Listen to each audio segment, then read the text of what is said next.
கடந்த பிப்ரவரி மாதம் திமுக சென்னை மேற்கு மாவட்ட அயலக அணியின் துணை அமைப்பாளராக இருந்த ஜாஃபர் சாதிக்கை மத்திய போதை தடுப்பு பிரிவு அமைப்பால் கைது செய்யப்பட்டார். இச்செய்தி வெளிவந்தவுடன் கட்சியிலிருந்து அவரை நீக்கியது திமுக. ஜாஃபர் சாதிக் பல ஆண்டுகளாக போதைப் பொருள் கடத்தல் வியாபாரத்தில் சட்டவிரோதமாக ஈடுபட்டிருக்கிறார்.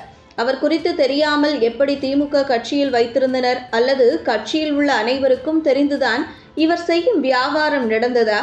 அதேபோல் இவர் திரைத்துறையில் தயாரிப்பாளராகவும் வலம் வருகிறார். அமீர் உள்ளிட்டவர்களுக்கு நெருக்கமாக இருந்துள்ளார். ஆகையால் திரைத்துறையில் இவர் போதைப் பொருள் சப்ளை செய்தாரா என்ற கேள்விகள் இப்பொழுது வரை எழுந்து வருகிறது. அதேபோல் மற்றொரு புறம் NCBயுடன் அமலாக்கத்துறையும் சேர்ந்து கொண்டு ஜாஃபர் சாதிக் வளையத்தை எல்லா கோணத்திலும் விசாரித்து வருகிறது.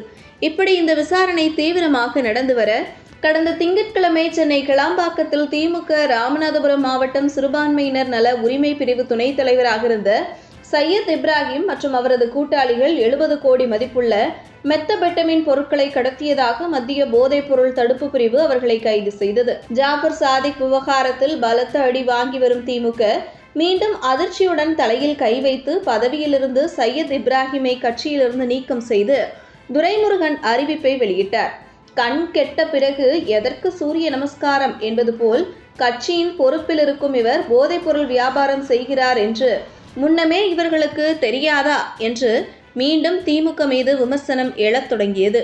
இந்த நிலையில் பாஜக மாநில தலைவர் அண்ணாமலை உண்மையில் இந்த கும்பலுக்கு பின்னணியில் யார் இருக்கிறார்கள் என்ற கேள்வியும் இத்தனை ஆண்டுகளாக இல்லாமல் திமுக ஆட்சிக்கு வந்த பிறகு போதைப் பொருட்கள் புழக்கம் பெருமளவு அதிகரித்திருப்பதும் பொதுமக்களிடையே பல்வேறு சந்தேகங்களை எழுப்புகிறது. திமுகவினர் பெருமளவில் போதைப் பொருள் கடத்தலில் ஈடுபட்டிருப்பது குறித்து முதலமைச்சர் பொதுமக்களுக்கு பதிலளிக்க கடமைப்பட்டிருக்கிறார் என்று கடுமையாக கேள்வி கேட்டிருக்கிறார். இப்படி இருக்க கைது செய்யப்பட்டவர்களிடம் நடத்தப்பட்ட விசாரணையில் பகீர் தகவல் வெளியாகியுள்ளது.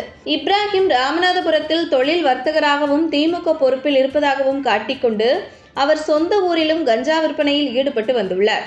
அத்தொழிலை பெரிய அளவில் செய்ய நினைத்து மெட்டாஃபெட்டாமின் போதைப் பொருள் கடத்தலில் ஈடுபட்டு கோடிக்கணக்கில் சம்பாதிக்க தொடங்கினார். ராமநாதபுரம் ஃபைசல் ரகுமான், சென்னை மன்சூர் அவரது கூட்டாளிகள் மணிப்பூரில் இருந்து கார் மற்றும் ரயிலில் சென்னைக்கு மெட்டாஃபெட்டாமின் கடத்தி வருவார்கள். செங்குன்றத்தில் ரகசிய கிடங்கில் பதுக்கி வைத்துவிட்டு பயணிகள் போல் பேருந்தில் ராமநாதபுரத்திற்கு அதை கொண்டு செல்வார்கள். பின் இதற்காக படகுகளை வாடகைக்கு எடுத்து இலங்கைக்கு கடத்தி வருகிறார்கள். போதைப் பொருள் கடத்தலை முழுநேர தொழிலாக செய்து கொண்டுள்ளார் இப்ராஹிம். அந்த கோடிக்கணக்கான ரூபாயை மூவரும் சமமாக பங்கிட்டுக் கொள்வார்களாம் என்று விசாரணையில் தெரிய வருவதாக சொல்லப்படுகிறது. மேலும் ஹவாலா பணப்பரிமாற்றத்திலும் இப்ராஹிம் முக்கிய புள்ளியாக செயல்பட்டுள்ளார். இந்த சர்வதேச போதை கடத்தலுக்கும் முன்பு கைதான ஜாஃபர் சாதிக்கிற்கும் தொடர்பு இருக்கிறதா என்ற கோணத்திலும் விசாரணை நடந்து வருகிறது.